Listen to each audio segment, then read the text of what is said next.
esta tarde ya. Iniciamos a trabajar ya con nuestra semana número 13 del curso de em, Derecho Mercantil y Procesal Mercantil en la fase.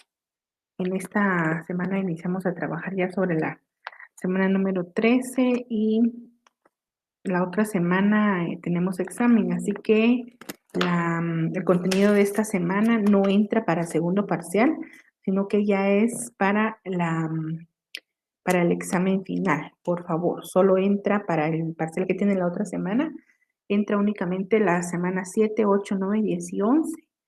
Y la 12 sería el examen y la 13 es esta, pero no va a entrar dentro del contenido del segundo parcial. Bueno. Iniciamos a trabajar entonces en esta tarde. Por favor, voy a compartir la pantalla con ustedes para iniciar a trabajar.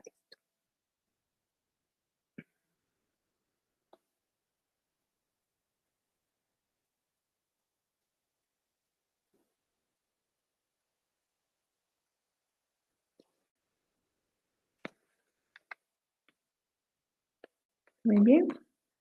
Vamos a trabajar el contenido de la semana número 3 y vamos a iniciar a trabajar sobre lo que es el derecho procesal mercantil. La semana pasada, también antes de finalizar nuestra clase, vimos un poquito del contenido ya de la semana número 13. Recuerden ustedes que nosotros tenemos un código de comercio. Nuestro código de comercio tiene una parte que nos habla de todo lo sustantivo y también tenemos dentro de todo el articulado partes que nos hablan sobre el proceso, o sea, qué podemos hacer nosotros o determinados procesos. Y tenemos un código que se llama Código Procesal Civil y Mercantil, es decir, que el decreto ley 107 no aplica únicamente para los procedimientos civiles, sino que también podemos utilizar y debemos utilizar, porque ese es el que está contemplado en nuestra legislación, para el procedimiento mercantil o los procedimientos mercantiles, también podemos utilizar nosotros entonces el Código Procesal Civil y Mercantil. Y ahí nos refiere específicamente nuestro código de comercio. Ahí vamos a trabajar entonces. Bueno, iniciamos entonces a ver. Solo quiero conectar mi cargador para no tener problemas acá.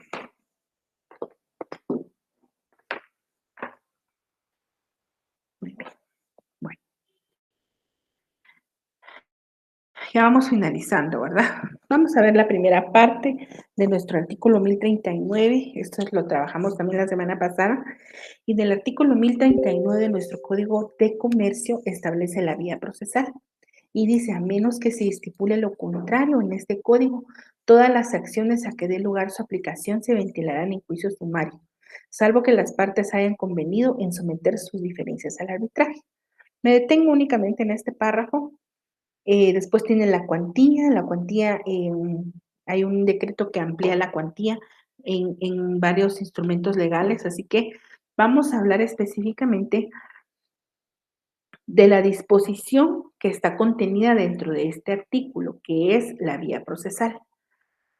Fíjense ustedes que cuando nosotros vemos o cuando surgen controversias dentro de lo que son las empresas mercantiles, la mayoría de empresas mercantiles nosotros no conocemos de los procesos que tienen, de las denuncias que tienen o de las demandas que tienen ellos, porque ellos, esas demandas, esas controversias van en contra de lo que se le llama el aviamiento mercantil, y eso lo vemos cuando analizamos o estudiamos el contenido de la empresa mercantil.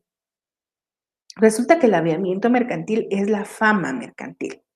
Entonces hay cosas que no les interesan. Por ejemplo, es un restaurante famoso que tenga una demanda, por ejemplo, si ustedes se enteraron hace unos años de que dentro de ese famoso pollo rostizado se había encontrado una cabeza de un pollo en lugar de una pieza normal.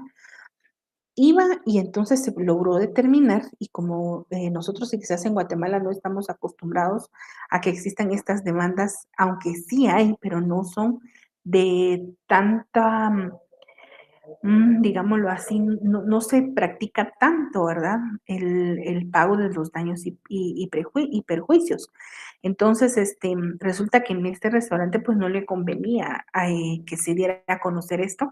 Entonces, lo que hacen ellos es que antes de llegar a una vía procesal eminentemente, se agota ya sea la conciliación o la mediación, es decir, resolver los problemas lo antes posible sin necesidad de un juez o de un árbitro, y entonces únicamente llaman a los abogados, tanto de una parte como de otra parte, celebran una conciliación y la mayoría de procesos mercantil terminan así. Eso es lo que normalmente sucede y no solo a nivel internacional. Déjenme contarles que aquí en Guatemala también hay muchas empresas, por ejemplo, incluso dentro de el ramo laboral, que a las empresas no les conviene estar siendo demandadas por el pago de prestaciones laborales. Entonces, lo que se hace es que se llama a los empleados, se llega a un arreglo, pues más que todo para no pagar todos las prestaciones que se deberían pagar y eliminarle al trabajador el hecho de pagar un abogado y el hecho de agotar un proceso tan cansado como es el proceso ordinario laboral, puesto que en nuestro medio estamos muy desprotegidos en ese sentido, siempre lo he dicho, y entonces lo que se hace es, pues, tampoco es desprotección del trabajador, pero al menos lo que no se quiere es hacerle una larga espera. No solo se queda desempleado y aparte que se queda desempleado, pues también el desgaste económico es fuerte. Entonces, igual viene siendo en lo mercantil, ¿verdad? Entonces, lo que se trata es de agotar. Cuando ustedes en algún momento lleguen a hacer o ejercer, me dirán ustedes por qué se los cuento y es por esto que les digo.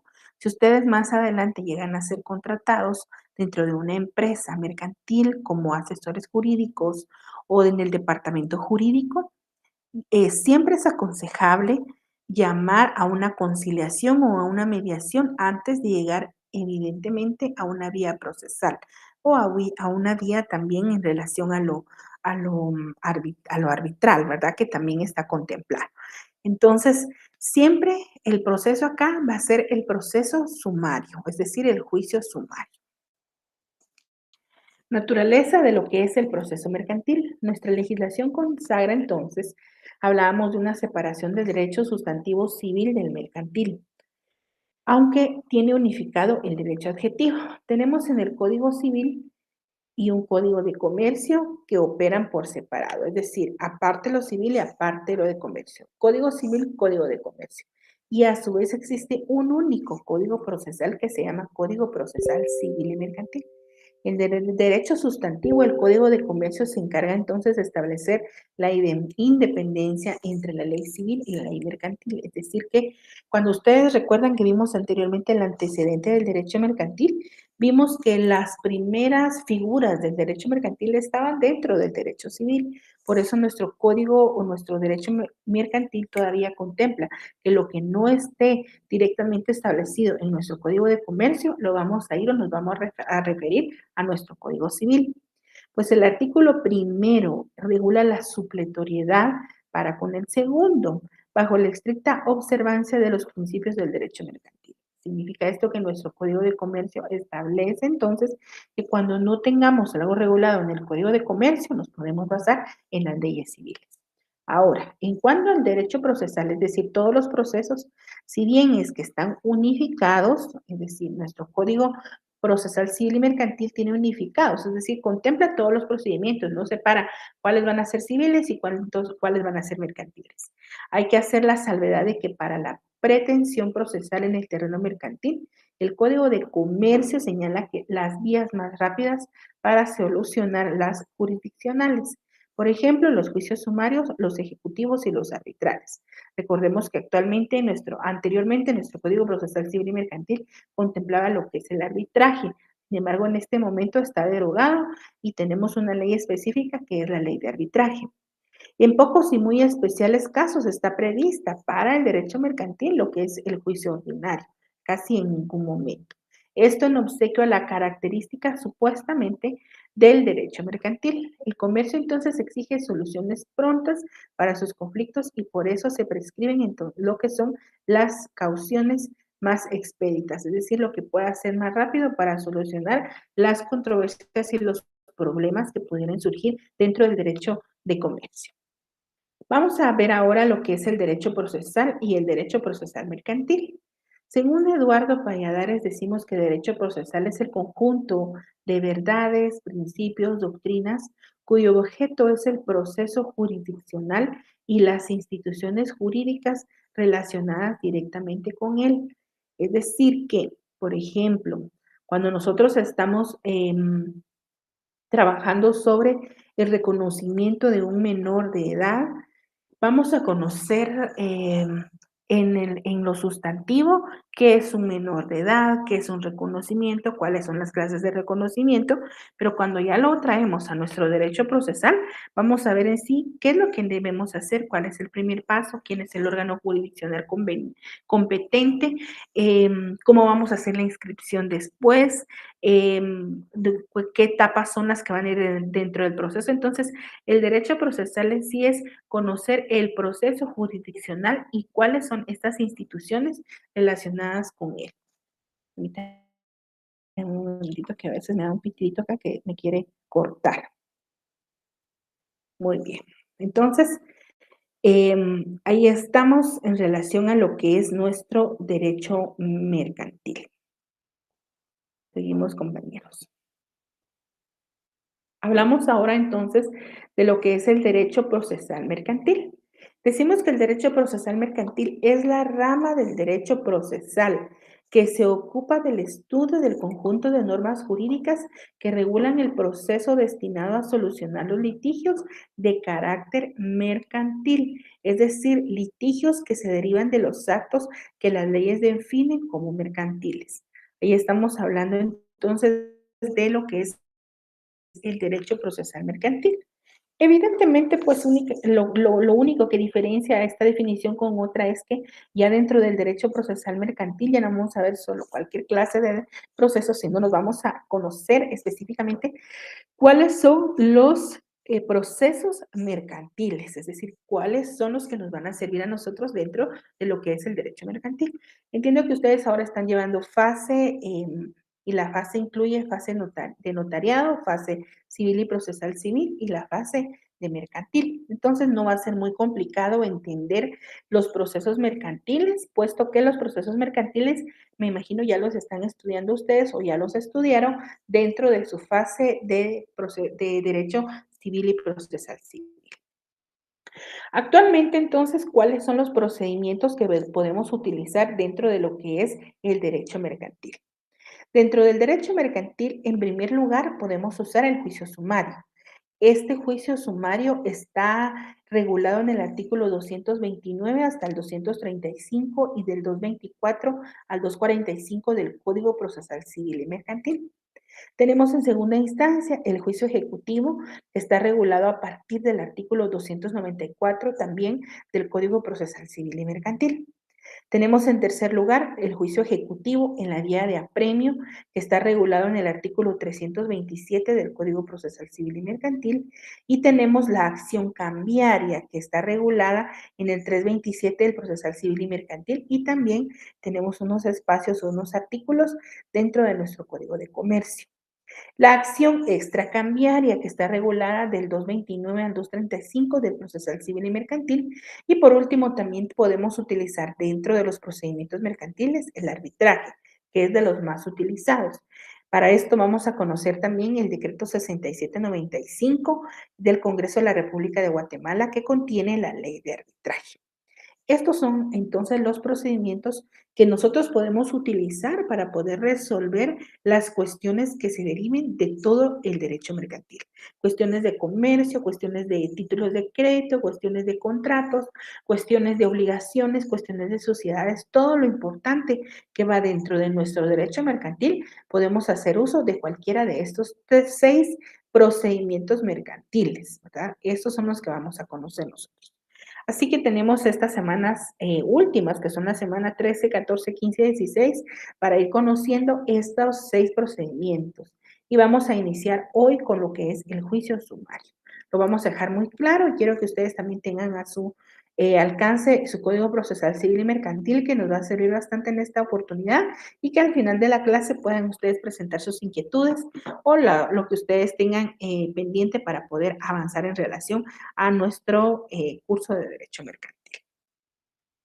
Bueno, vamos a conocer entonces, en primer lugar, el juicio sumario.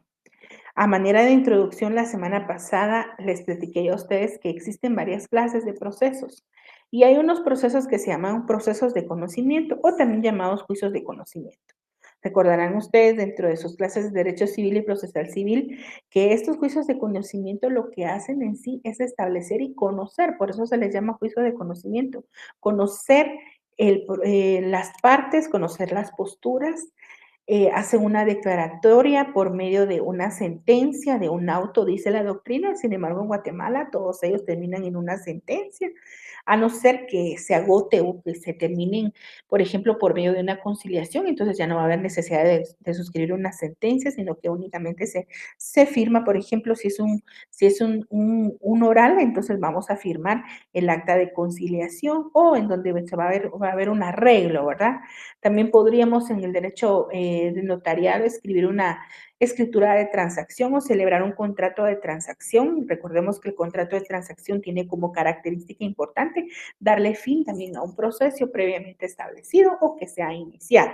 Entonces, si estamos dentro de un proceso y las partes quieren llegar a un arreglo sin agotar todas esas etapas y ha pasado una etapa de conciliación o aparte que ya se ha agotado esa etapa, pues podemos hacerlo por medio de una escritura de transacción, ¿verdad? ¿Para qué? Para evitar un futuro litigio o para evitar el litigio que ya se ha iniciado. Este juicio sumario entonces es un juicio de conocimiento. Veamos cuál es la definición. Para Eduardo Couture, es el juicio extraordinario de trámite abreviado con relación a un proceso ordinario que por oposición a los procesos o a los juicios ejecutivos no tienen por objeto, el juicio sumario no tiene por objeto el cobro de una suma de dinero líquida y exigible.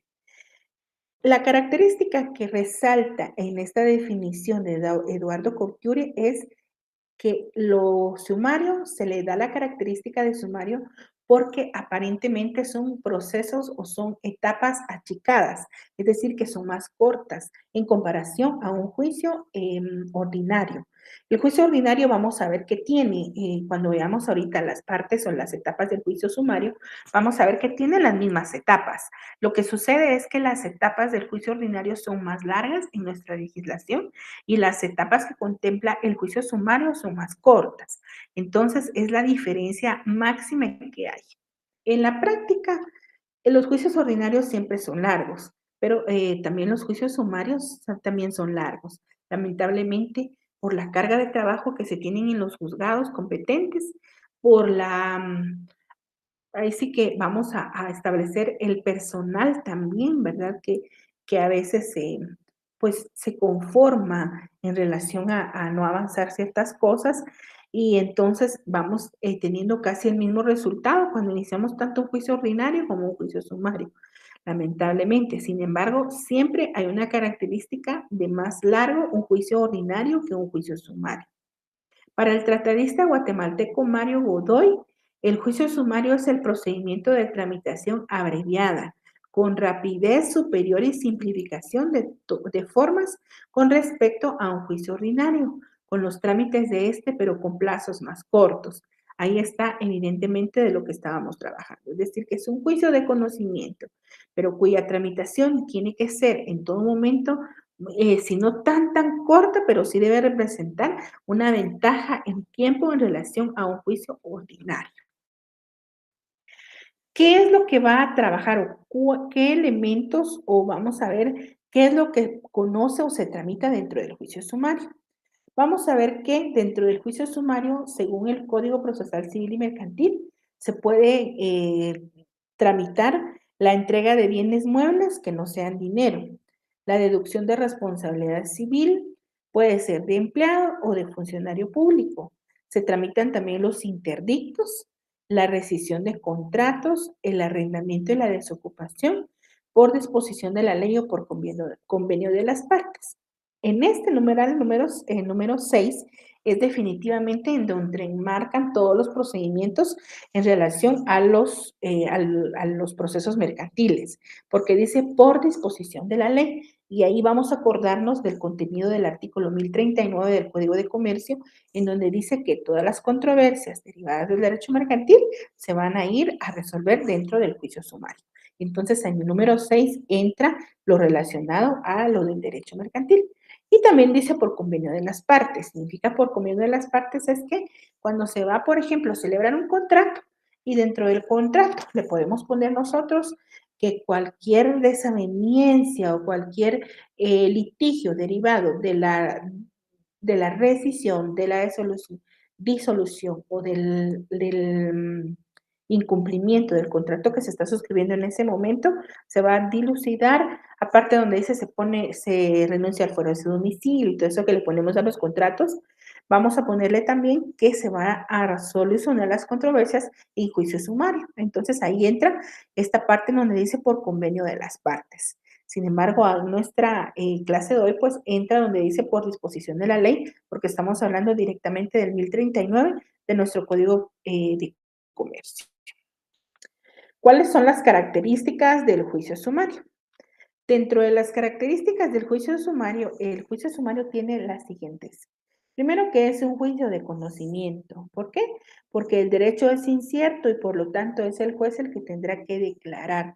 ¿Por qué? Porque este juicio no tiene conocimiento el juez, como por ejemplo en los ejecutivos, y ya tenemos un auto, ya tenemos una sentencia, ya tenemos un convenio, y que únicamente el juez lo que tiene que hacer es hacer cumplir lo que dice ese título ejecutivo. Pero en los casos de conocimiento no, él es el que va a hacer el título, si es una sentencia o un auto, dependiendo qué procede, cualquier clase de proceso sea. Entonces tenemos que el juicio sumario es un juicio de conocimiento, es incierto, no sabemos si va a haber ventaja o desventaja a iniciar un juicio sumario, tampoco podemos adelantarnos al criterio y a cómo vaya a percibir un juez competente el hecho de lo que nosotros le vamos a exponer.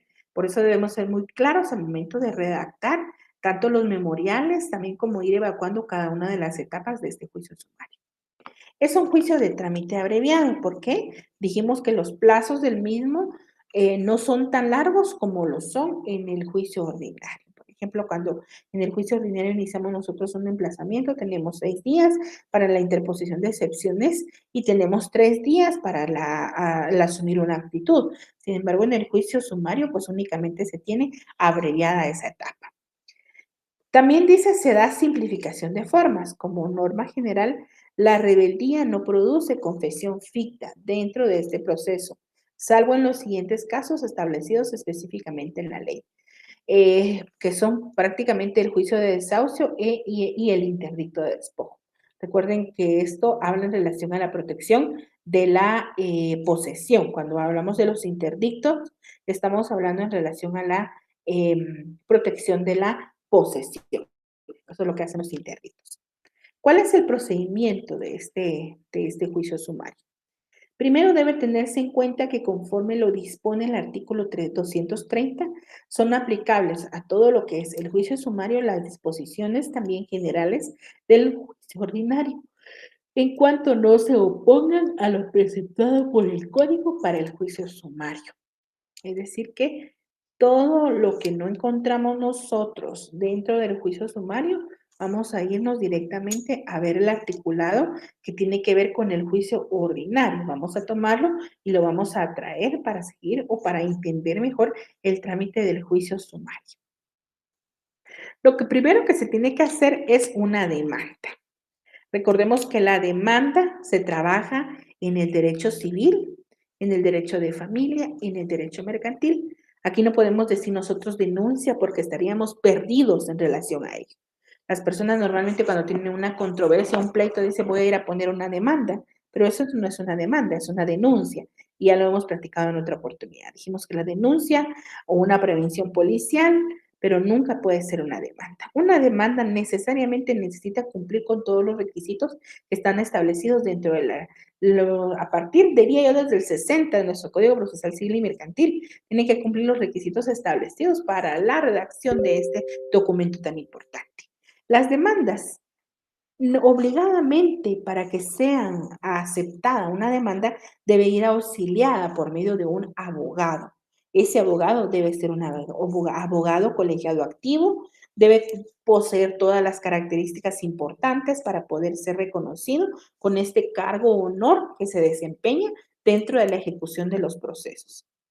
La demanda en sí, cuando nosotros iniciamos una demanda, es, tenemos que tener muy claro todo el proceso, puesto que la demanda, si usted lee una demanda, nosotros hacemos un resumen de todo lo que va a ir viniendo, lo que nosotros vamos a ir agregando, lo que queremos, cómo se califica, incluso cómo queremos que nos resuelva dentro de esa demanda. Es decir, que cuando estamos nosotros redactando este documento tan importante para iniciar un proceso, en este caso mercantil, debemos tener todos y no debemos menospreciar el mínimo documento o la mínima información que nos puede salvar o nos puede, pues ahí sí que asegurar ya sea una ganancia en relación a lo que se está requiriendo o también una pérdida asegurada desde el inicio al momento de redactarse una demanda.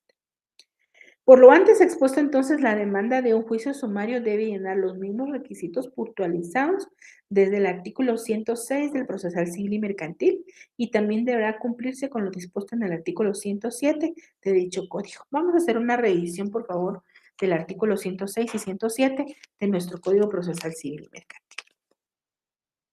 Demanda. Contenido de la demanda. En la demanda se fijarán con claridad y precisión los hechos en que se funda. Es decir, que tengo que redactar de una forma muy clara, muy explicativa, muy importante que concuerden mis hechos. Lamentablemente hay demandas que no llenan los requisitos. Al momento de darle lectura a una demanda, pues no tienen ni pies ni cabeza esas demandas. Es un peligro. Mejor es que la rechacen o que pongan el famoso previo que decimos nosotros, y no que nos pase una demanda tan mal redactada, puesto que más adelante nos va a dar un grave problema, ¿verdad? Entonces, la demanda se fijarán con claridad y precisión. Cuando se habla de claridad y precisión, debemos ser muy claros, muy precisos en relación al contenido de esta nuestra demanda. Dice los hechos en que se funde, las pruebas que van a rendirse y los fundamentos de derecho y la petición. Y estas son las fases que tiene una demanda. Díganme ustedes si no. Tiene primero la descripción con claridad y precisión de los hechos. Nosotros ponemos un encabezado, juzgado de primera instancia, del ramo civil y económico coactivo del departamento, por ejemplo, pongamos solo la. Y entonces seguimos yo y ponemos todos los datos generales de 30 años de edad, casada, guatemalteca, soltera, señalo como lugar perdón, me identifico con el documento personal de identificación, con código único de identificación, número tal y tal, extendido por el Registro Nacional de las Personas de la República de Guatemala. Señalo como lugar para recibir notificaciones la segunda avenida 2-2 de la zona 2 del departamento de Sololá o de la ciudad de Sololá. Actúo bajo el auxilio, dirección y procuración de la abogada XX o del abogado XX. Y después, ante usted respetuosamente comparezco y expongo los siguientes hechos. Y entonces ahí está los del 106, dice, con claridad y precisión los hechos. Ahí estamos cumpliendo con los hechos. Después dice las pruebas que ponemos nosotros en nuestro memorial, pruebas, ¿verdad? Ponemos ese apartado de pruebas. Unos lo ponen antes del fundamento, otros después del fundamento. A mi criterio, no hay un esquema, puesto que nuestra ley no dice que obligadamente, solo dice qué es lo que debe contener, pero no nos dice qué va antes o qué va después. Claridad y precisión los hechos en que se funden las pruebas que van a rendirse. Es decir, que en nuestra demanda deben aparecer evidentemente desde el primer momento las pruebas que nosotros tenemos. No las podemos agregar. Fíjense que me imagino que ustedes estudiaron ahorita en procesal civil, pero vieron Vieron ustedes la clasificación en relación al sistema probatorio que nosotros tenemos en Guatemala para los procesos civiles y mercantiles. Y no es apertos, es decir, que no podemos ir agregando todas las pruebas como en otros países, que van surgiendo pruebas y las podemos ir agregando, las podemos ir agregando, las podemos ir agregando. Aquí las podemos adelantar, es decir, puedo hacer diligencias de prueba anticipada. Antes de que yo haga mi demanda, puedo hacer diligencias de prueba anticipada. Un testigo, por ejemplo, que va a ser importante y que tiene una enfermedad mortal y grave y que puede fallecer antes de que se le vaya a tomar una declaración testimonial. Entonces, yo puedo hacer un adelanto, ¿verdad? En relación a la prueba y puedo prácticamente hacerlo, pero no puedo ir después de que inicia una demanda, no puedo volver a proponer prueba, volver a proponer prueba, agregar más prueba, no se puede. Por eso es que hay que preparar muy bien todos estos procesos. Dice las pruebas que van a rendirse, los fundamentos de derecho, es decir, en dónde estoy basando yo la petición, en dónde estoy basando yo como quiero explicarle al juez que él atraiga estos artículos, estas disposiciones legales y que las pueda aplicar al caso a concreto. Y por último dice, ¿verdad? La petición, es decir, qué es lo que estoy pidiendo yo ante el juzgado competente. Documentos esenciales, como ahí nos menciona el 107, veamos el 107. El actor deberá acompañar a su demanda. De una vez se acompaña los documentos en que funde su derecho. Si no los tuviera a disposición, pero esos documentos sí existen, es decir, que no nos los podemos inventar, ¿verdad? Entonces, si no los tuviera a disposición, los mencionará con individualidad posible, expresando lo que en ellos resulte, es decir, para qué me van a servir, y designará el archivo, la oficina pública o el lugar en donde se encuentren los originales de esos documentos. Es muy complicado basarnos en documentos que no tenemos y que tiene otra persona en su poder, pero, sin embargo, si no los tenemos, evidentemente podemos solicitarlos en donde esté. Ahí tenemos entonces el contenido del artículo 106 y 107. Sigamos viendo el otro párrafo. Otro punto muy importante que hay que tener en cuenta es que si la controversia sometida a juicio sumario por disposición de las partes capaces por convenio expreso, celebrado en escritura pública, acordaron sujetarse al proceso sumario para resolver sus controversias. Significa eso que anterior, así como dijimos en una escritura, dijeron ellos que cuando hubiera un problema dentro de ellos, se iba a resolver por medio de la vía sumaria, ¿verdad? Celebrado el convenio, no podrá variarse la decisión, es decir, cuando ya existe otra forma. Pero si el proceso intentado por su naturaleza debiera haberse ventilado en juicio ordinario, habrá lugar del recurso de casación.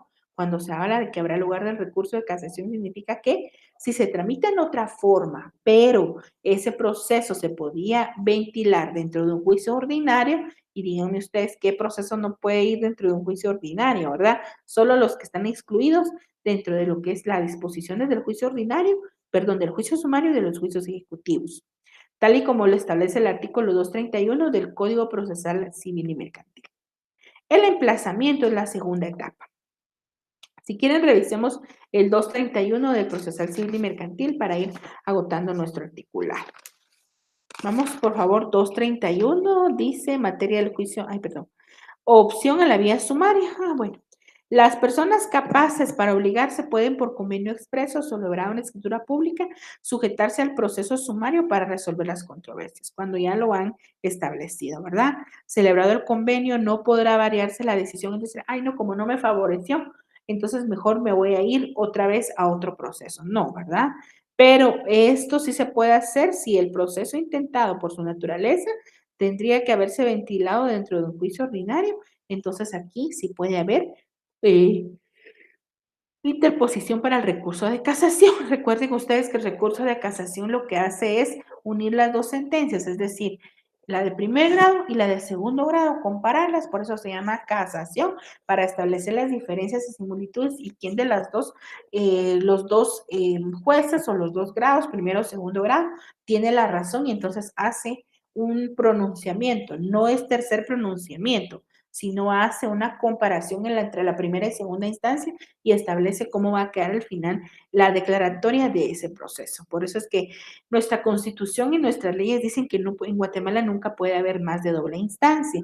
Y hay unos que dicen que la casación es una tercera instancia, pero no es así, puesto que la casación no vuelve a conocer de todo otra vez, sino que lo único que hace es hacer una revisión dentro de primero y segundo grado. La segunda etapa que tenemos nosotros es la etapa del emplazamiento. Recuerdan ustedes cuando estábamos en clases, el emplazamiento, ¿verdad? Es hacer o atender el llamado, el tiempo que se hace, ¿verdad?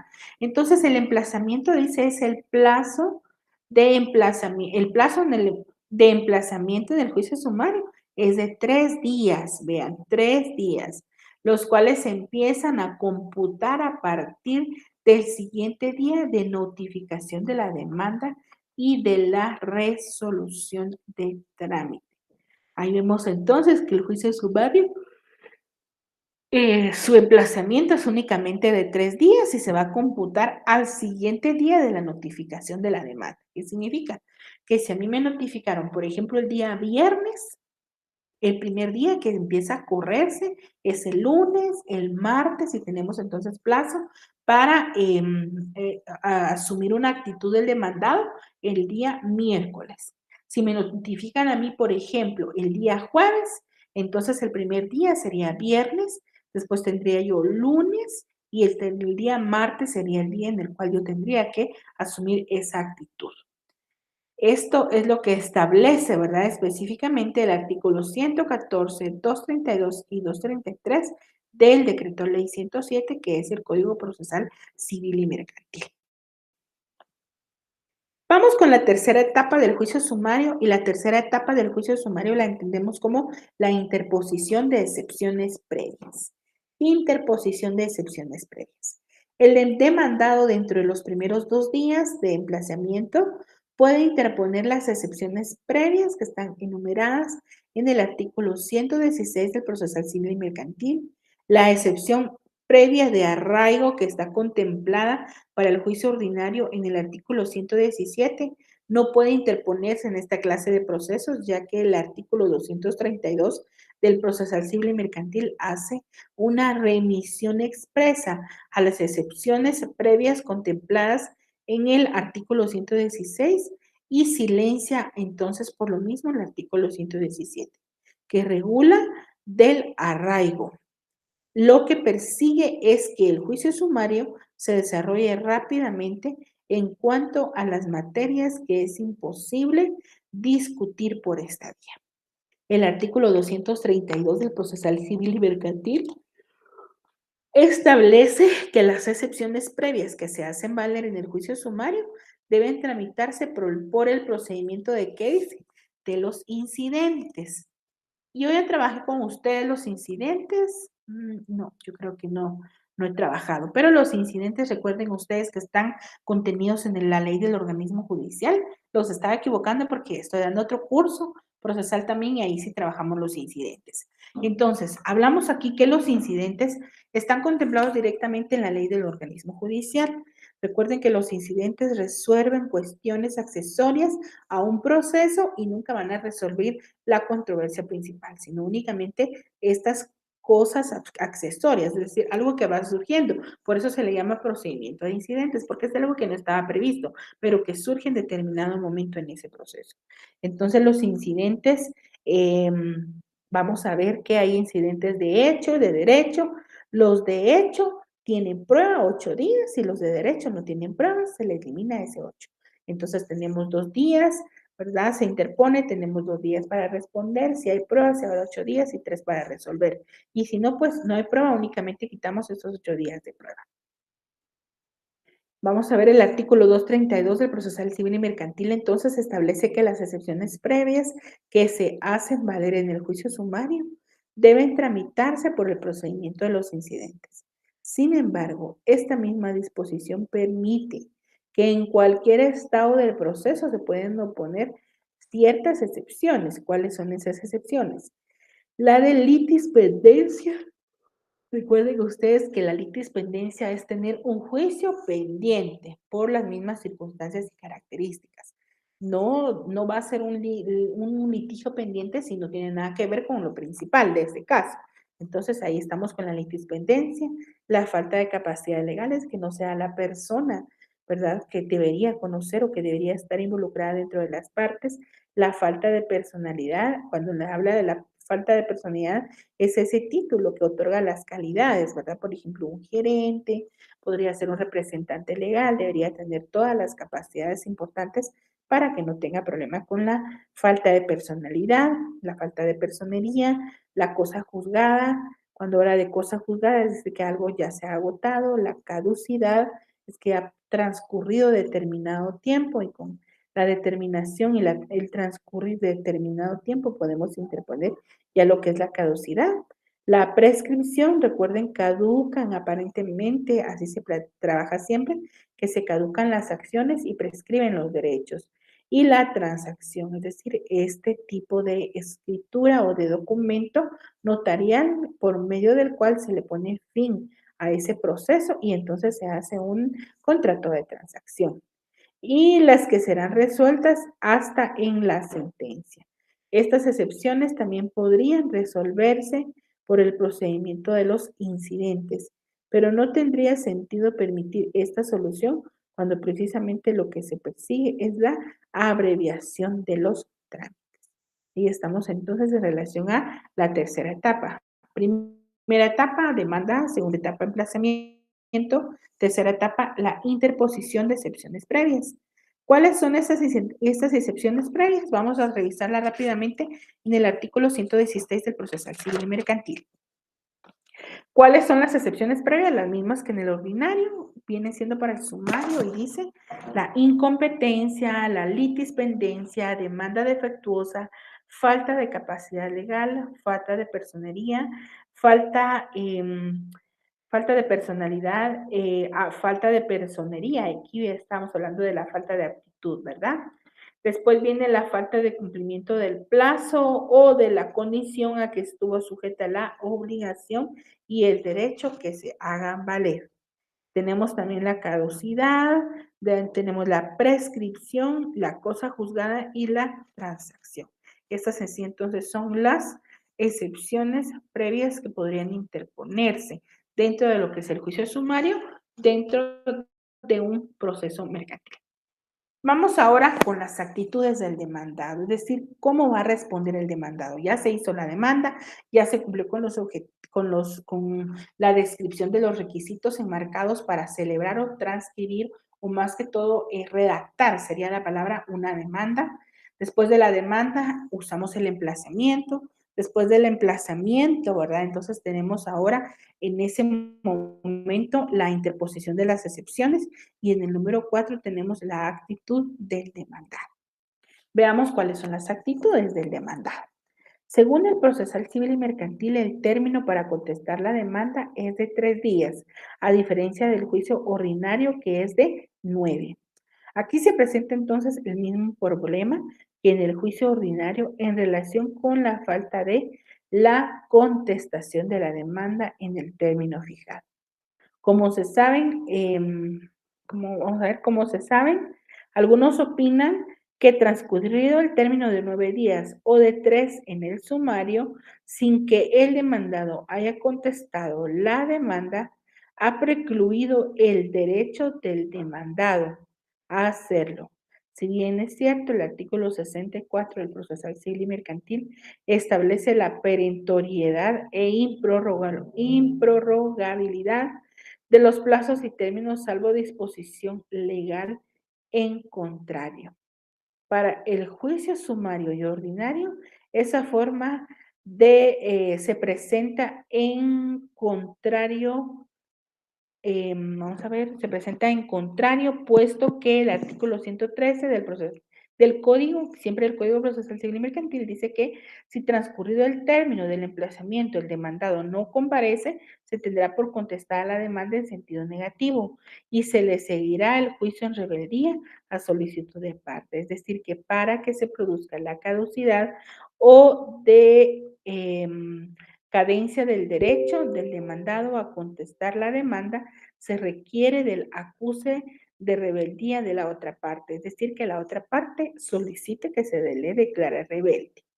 En virtud que para el juicio sumario se deben aplicar supletoriamente las disposiciones que rigen entonces para nosotros el juicio sumario, es que la contestación de la demanda en el juicio sumario debe llenar los mismos requisitos, dijimos ya del escrito del demanda, así como también deben cumplirse con lo dispuesto en el 107 de al contestarse la demanda. El demandado puede entonces interponer las excepciones perentorias que tuviere contra la pretensión del actor, por la naturaleza de estas excepciones que se refieren al fondo del proceso. Su resolución tiene lugar en la sentencia, o sea, cuando se ha agotado todo el trámite del juicio. Como es posible que hechos originales se produzcan después de la contestación de la demanda, se pueden proponer y en cualquier instancia dándole el mismo tratamiento que las excepciones de pago y de compensación, todas se resolverán directamente en sentencia. Y estamos frente a las actitudes del demandado. Dentro de las actitudes del demandado vemos nosotros que hay, por ejemplo, una actitud positiva. Recordemos, no estamos en clases de procesal civil y mercantil, pero vale la pena recordarlos. Las actitudes positivas del demandado es, por ejemplo, un allanamiento, es decir, que la persona diga, bueno, yo me quiero allanar, voy a decir todo sí a lo que dice la parte actora. Otra actitud del demandado podría ser un allanamiento parcial, es decir, que esté una parte de acuerdo y otra parte en desacuerdo en relación a la demanda que se ha iniciado. Una actitud completa de rebeldía es no acudir al llamado que hace el juez, es no presentar nada, es decir, que pasa el tiempo y dice uno, bueno, hay que avance y esa es una actitud rebelde dentro de este proceso. Entonces debemos de tener en cuenta cuáles son esas actitudes de rebeldía. La prueba. El término de prueba en el juicio sumario es únicamente de 15 días de conformidad con lo que establece el artículo 234 del Código Civil. Y leamos el artículo 234, por favor. Dice prueba, vista y sentencia. El término de prueba será de 15 días. La vista se verificará dentro de un término no mayor de 10 días, contados a partir del vencimiento del término de prueba. Y lo último dice, la sentencia debe pronunciarse dentro de los 5 días siguientes. Ahí estamos hablando el articulado, leyendo, mejor dicho, el articulado directamente de nuestro Código Procesal Civil y Mercantil. Entonces, la prueba que se nos quede, la prueba en el juicio sumario es de 15 días. ¿Se puede ampliar este periodo de prueba? Claro que sí se puede. Por todas las disposiciones contenidas en nuestro juicio ordinario, igual se puede ampliar también el tiempo de prueba, ¿verdad? Si concurren ciertos elementos. Además, normalmente se agranda, no solo a solicitud, sino que siempre viene un retraso en relación a la prueba. Después de la prueba viene como paso número 6 la vista. La vista se verificará dentro de un tiempo no mayor de 10 días, contados a partir del vencimiento del término de prueba. Esto de conformidad con lo que se está estableciendo en el segundo párrafo del artículo 234. Entonces hablamos de la prueba y la vista, que son prácticamente 10 días. Después de la vista tenemos entonces la sentencia. Y aquí en la vista, regresemos un poquito. Cuando hablamos de la vista, evacuar audiencia de vista es que de una vez nos ponen a nosotros y también cuando evacuamos término de prueba, yo creo que la mayoría de ustedes ya hizo una práctica en bufete popular, ¿verdad? Recuerden ustedes que cuando nos señala se apertura prueba, únicamente en los juicios orales es que nosotros estamos sentados aquí y nos dice el juez, ¿verdad? La otra parte, bueno, vamos a pasar, en vista de que no hay conciliación, vamos a pasar directamente a la etapa de prueba. Así que le voy a dar un momento, el tiempo a la parte actora para que se pronuncie en relación a las pruebas que van a ser ofrecidas en este momento. Entonces nos corre audiencia.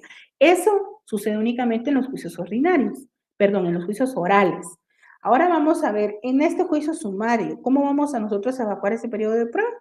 Por medio de un documento, de otro memorial, ¿verdad? Hacemos el memorial y, ¿verdad? Comparezco entonces estando aperturado el tiempo para prueba, el periodo de prueba, y entonces hacemos nuestro memorial y tiene que ser dentro de esa etapa, no podemos hacerlo ni antes ni después. La vista igual.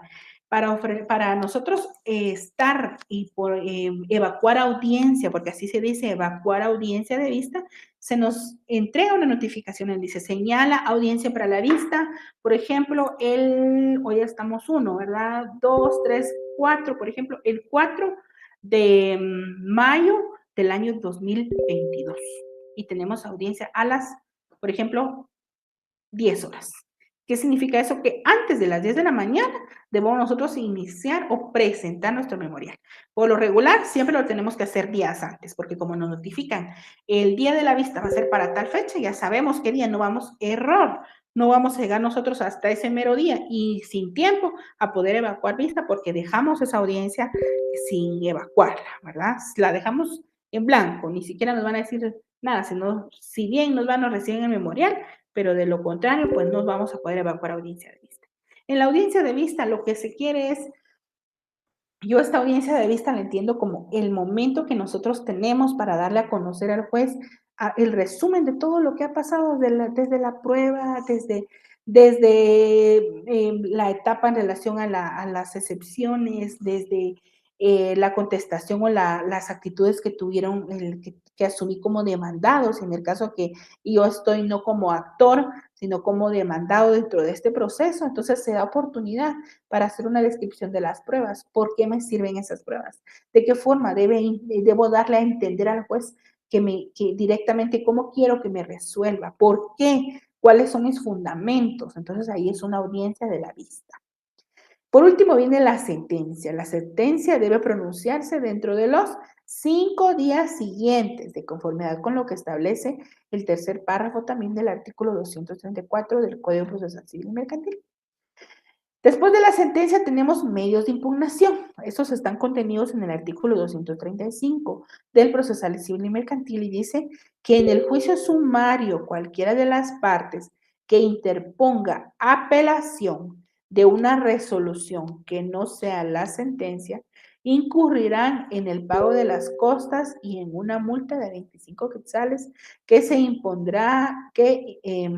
que impondrá el tribunal de segunda instancia si se confirma la resolución o se declara improcedente el recurso. Es decir, que cualquier resolución dentro del juicio sumario admite la interposición del recurso alguno. Y estamos con los medios de impugnación. Si quieren, le damos el 235. Cualquiera de las partes que interponga apelación, ahí estamos, hay una apelación entonces, de una resolución que no sea la sentencia, incurrirá en el pago de las costas o en la multa de 25 quetzales que le impondrá el tribunal de segunda instancia si se confirmara la resolución o se declare improcedente el recurso. Recuerden que estas multas han sido modificadas, es decir, que han sido ampliadas. Ay, miren, aquí tenemos algo bien importante y tenemos el organigrama del juicio sumario. Tenemos el organigrama del juicio sumario. Este es algo que nosotros tenemos que tener de memoria, es algo que nosotros no podemos dejar de leer y dejar de entender dentro de todos los juicios. Yo les recomiendo a ustedes tener así sus procesos en todos los lugares. Por ejemplo, cuando trabajamos en procesal penal, tener así nuestros organigramas, también en el juicio, en el Código Procesal Civil y Mercantil, en la ley del organismo judicial, todo lo que tenga un procedimiento debemos de hacer un organigrama. Primero tenemos el inicio de la demanda. Para esto dice que tiene que cumplir con los requisitos establecidos en la ley y agréguenle usted ahí, ¿verdad? En el artículo 106, 107 mínimo y más, es decir, yo creo que desde el 60 el Código Procesal Civil. Después tenemos el emplazamiento. ¿De cuántos días es el emplazamiento? Es de 3 días. ¿Qué es en sí el emplazamiento? Es esa etapa, ¿verdad? En la cual el juez le da noticia a la otra parte en relación a que existe una demanda en contra de esa persona y qué es lo que está requiriendo esa persona. Eso lo vamos a hacer dentro de la etapa del emplazamiento. Después tenemos la apertura a prueba. La apertura de prueba se da por el espacio también de 15 días y tenemos el ofrecimiento de la prueba, es decir, que se pueda conocer el juez, es decir, ya los agregamos, si son documentos o ya los propusimos, si fuera otra clase de de prueba, ya lo hicimos saber dentro de nuestra demanda, pero ahora en este periodo de apertura a prueba, que es de 15 días, lo que vamos a hacer es hacer el ofrecimiento de la prueba. Después viene la vista. La vista en el juicio sumario es de 10 días y esta vista puede ser pública o si alguien lo solicitare puede ser una vista privada. Después tenemos, ¿verdad? El 15 días también del auto para mejor fallar. Cuando hablamos del auto para mejor fallar, no lo tenemos regulado específicamente en nuestro juicio sumario, pero recuerden que supletoriamente vamos a tomar todo el juicio ordinario para el juicio sumario cuando en este juicio sumario no existiera. Entonces tenemos que es el auto para mejor fallar, que es de un periodo aproximado de 15 días, y este es optativo del juez. Lo tenemos regulado en el artículo 197 del Procesal Civil y Mercantil. Tenemos por último la sentencia. ¿Cuánto tiempo tarda en editar sentencia en juicio sumario? Únicamente 5 días, que puede ser una sentencia que va a acceder a nuestras peticiones en nuestra demanda o puede ser la sentencia que va a denegar todo lo que nosotros hemos peticionado, lo que nosotros hemos organizado, pedir dentro de nuestra demanda. Este también es un esquema importante del procedimiento también de lo que es el juicio sumario. Tenemos primero la demanda, que le vamos a llenar los requisitos del artículo 61, el 106 y 107 del Código Procesal Civil y Mercantil. Dentro de ese espacio del emplazamiento se pueden interponer excepciones previas. ¿Cuáles excepciones previas? Todas las que están dentro del 116 del Código Procesal Civil y Mercantil. Vamos a ver también qué se da entre las excepciones previas. Se van a resolver, recuerdan ustedes, por la vía de los incidentes y por eso es de que tiene este trámite aquí. Audiencia por 2 días. Si es un incidente pues, hecho, se abre a prueba por 8 días y tenemos la resolución en 3 días. Si en caso no se interponiera en ninguna excepción, entonces prácticamente pasamos a la siguiente etapa, que es la etapa de la contestación de la demanda. En este momento se asumen entonces esas actitudes importantes, ¿para qué? Para conocer en sí, para estudiar cuál es el procedimiento del juicio sumario. Después tenemos del emplazamiento, tenemos prueba, que son 15 días de prueba, tenemos la vista, que aproximadamente también son 10, mejor dicho, son 10 días de vista. Después tenemos la sentencia que se debe dictar dentro del 5º día. ¿Qué le pasa a la sentencia? ¿Puede ser apelable o no? Sí puede ser apelable. Esa apelación se tiene para plantear únicamente 3 días y puede haber agravios, puede haber en la apelación, el trámite sería la presencia de los agravios, que son por 6 días, la vista, que son siempre 15 días, y la sentencia, que vienen también sobre lo que son los 15 días. Entonces, ahí tenemos resumido las etapas del juicio sumario: demanda, emplazamiento, prueba, vista y sentencia. Ahí están las 5 etapas de nuestro juicio ordinario. Sumario. Yo les hago a ustedes aquí una fotografía, ¿verdad? De un apunte que se hizo en relación al juicio sumario. ¿Por qué? Porque yo les recomiendo a ustedes que ustedes mismos hagan sus esquemas, que no dejen que nadie más les haga esquemas, sino que ustedes, en este ejemplo, pues es una persona que redactó un esquema tan fácil para comprender de mejor forma el trámite del juicio sumario. Por ejemplo, vemos la demanda que hay, que establece la primera demanda, una resolución y una notificación. Eso es lo que pasa al momento de presentarse la demanda. La segunda etapa es el emplazamiento, que tenemos 3 días para el emplazamiento. Después está la contestación de la demanda. Está la prueba, que son 15 días, la vista, que son 10 días. Tenemos optativamente el auto para mejor fallar, que según el proceso civil y mercantil únicamente es de 15 días, y después tenemos para esperar la sentencia un periodo aproximadamente, debe ser mínimo 5 días, pero más puede ser dependiendo de la carga del trabajo que se menciona. Mire, ya hemos avanzado en relación a esta semana. Tenemos las lecturas obligatorias para la semana número 14. Vamos a conocer la otra semana los juicios ejecutivos en relación al proceso mercantil y vamos a conocer el juicio ejecutivo y también el juicio ejecutivo en la vía de apremio. Vamos a leer, por favor, las leyes. Dentro de las leyes, la ley de los contratos de factoraje y de descuento, que es una reforma que recuerdan ustedes que alguien me decía que el contrato de descuento ya estaba reformado, es ese, esta ley de contratos de factoraje y de descuento. También vamos a, por favor, a leer la ley del fortalecimiento del emprendimiento y vamos a tener a la mano siempre nuestro Código Procesal Civil y Mercantil. Y también les quiero, quienes no han comprado su ley de arbitraje, que compren su ley de arbitraje, puesto que también la vamos a tener, la vamos a discutir. Muy bien.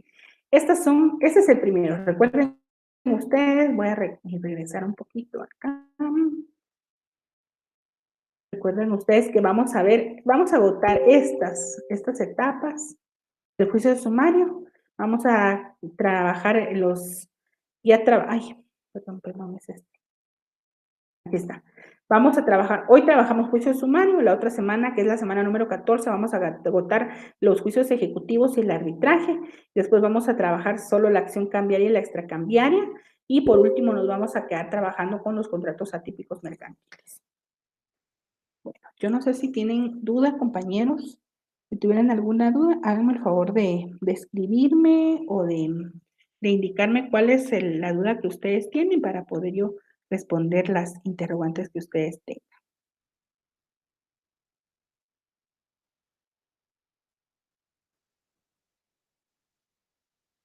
Bueno, tengo preguntas acá. Así que vamos a iniciar respondiendo preguntas.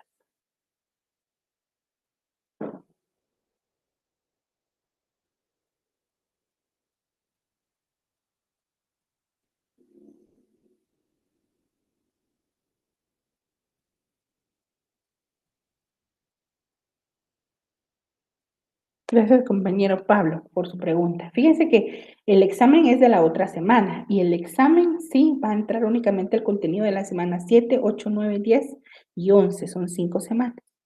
Solo para el examen final tenemos 4 semanas. En relación al horario, como usted me dice, el horario efectivamente es dentro de este horario de clase. Es decir, que empezamos, bueno, la verdad no sé, pero si alguien me puede contar, pero yo tengo entendido que el examen es el próximo domingo, es en el mismo horario, porque a mí me mandan el enlace de los exámenes y ahí dice el horario. Entonces yo veo que el examen empieza con ustedes a las 3:30 y termina a las 5 de la tarde, como el horario normal de clases, ¿verdad? Estudien, compañeros, por favor, y lean sus leyes, por favor, se los pido. Lean las leyes que están dentro de estas semanas, les van a servir de esas lecturas. Quiero ver otra pregunta.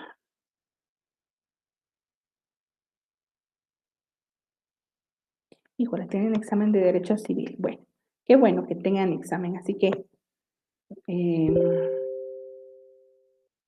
muy bien, está bien. Si se están retirando con tiempo, yo los entiendo, puesto que ya tienen examen. Yo también me voy a ir si ustedes gustan. Les deseo un feliz día del trabajo. Y sí, aquí estamos trabajando en honor a este día tan bonito. Las diapositivas estaban borrosas, bueno, pero quizás fueron una o dos porque era imagen, por eso era, pero las otras que yo redacté pienso que estuvieron más claras.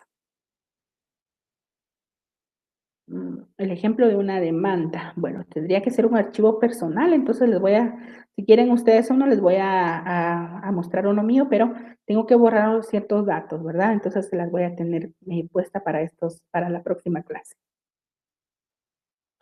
Las excepciones perentorias se resuelven en sentencia porque se van a analizar juntamente con todo lo que viene alrededor, ¿verdad? Entonces, no son como las previas, por ejemplo, demanda defectuosa, que si la demanda está defectuosa va a ser tan evidente que no podemos continuar.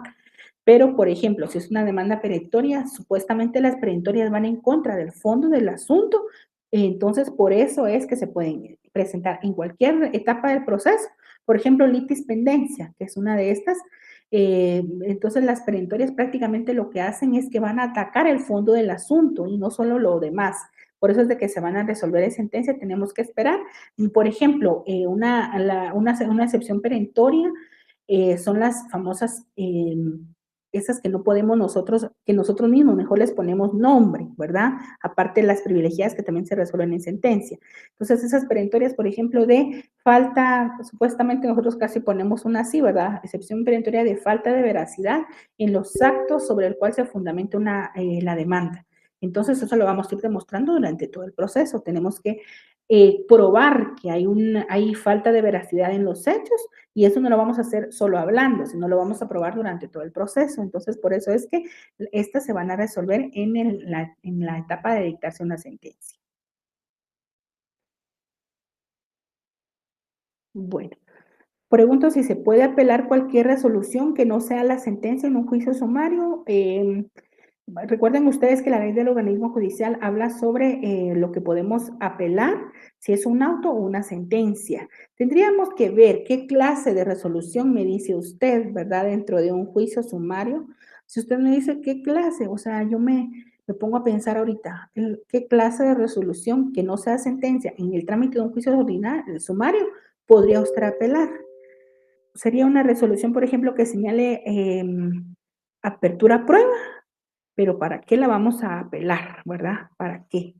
Entonces tendríamos que tener más claro qué tipo de resolución me habla usted para yo decirle si se valdría la pena o no y si se puede o no se puede.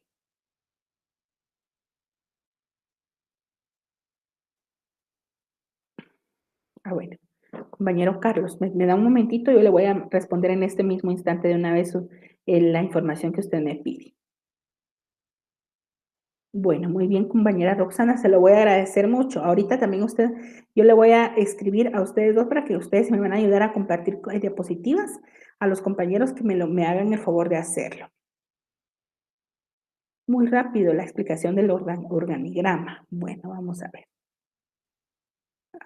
El examen dice que va a ser únicamente de 3:30 a 4:30, es decir, que van a tener solo una hora, compañeros. Entonces, pilas, por favor, la otra semana. Gracias a usted, compañera Lucía. Un modelo de una demanda, o también me piden y es otra persona. No existe bueno, si hablamos únicamente de las excepciones, podríamos hacer varias clasificaciones. Las previas, las perentorias, las famosas privilegiadas, que como están digamos, están explicadas o en nuestro Código Procesal Civil y Mercantil, están dentro de lo que es el juicio ordinario, es decir, lo general, entonces las podemos utilizar las mismas, tanto para el juicio oral como para el juicio sumario y lógicamente también para nuestro juicio ordinario, ¿verdad? Pero sí existen varias clasificaciones, ¿verdad? En relación a las excepciones. Tendríamos que tener un poquito de tiempo para poder ir agotando varias clasificaciones, ¿verdad? Que es a veces lo que nos hace falta tener.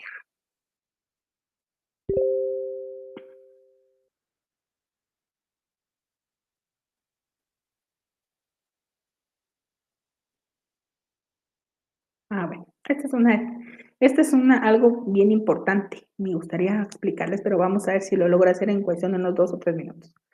Dice, tengo una duda con respecto al plazo de la prueba en el juicio ordinario. Dice que es hasta 120 días. Es decir, que en el ordinario no va a ser siempre de 120. No puede ser hasta 120. Ahora, en el juicio sumario, solo de 15 días. Pero como se aplica, dice usted, supletoriamente, el proceso ordinario, ¿puede aplicarse también los 120 días o solo los 15 días? Sí se puede ampliar el periodo de prueba, dependiendo. Recuerden ustedes que en el juicio ordinario la prueba, ¿verdad? Está de 30 días, pero se puede ampliar por prueba proveniente del extranjero. Es decir, que si, por ejemplo, en un juicio sumario tuviéramos prueba proveniente del extranjero, tenemos que esperar también y ahí tendríamos un periodo extraordinario de prueba, o sea, se amplía. ¿Verdad? Entonces ahí sí se puede ampliar.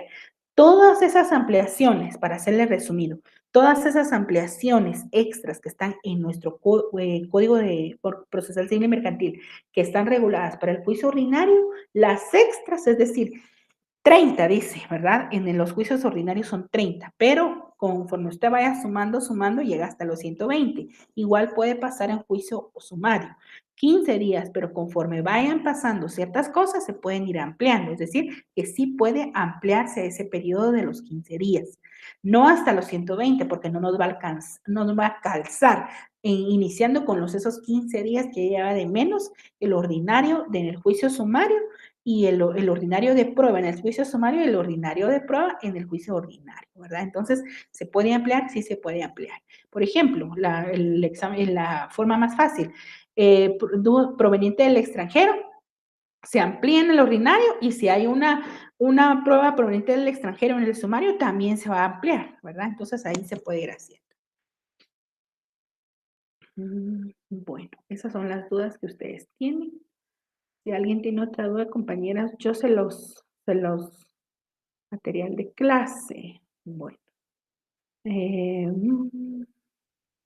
material de clases, que me piden ustedes siempre diapositivas y yo trato de irles agotando y gracias a sus compañeros que en esta tarde me ofrecieron enviarles a ustedes ahorita mismo, antes que termine clase, yo les respondo de una vez y les envío las diapositivas, solo las voy a marcar acá como importantes para que no se me olviden las responderles a ellos. Bueno, estamos ahí, compañeros.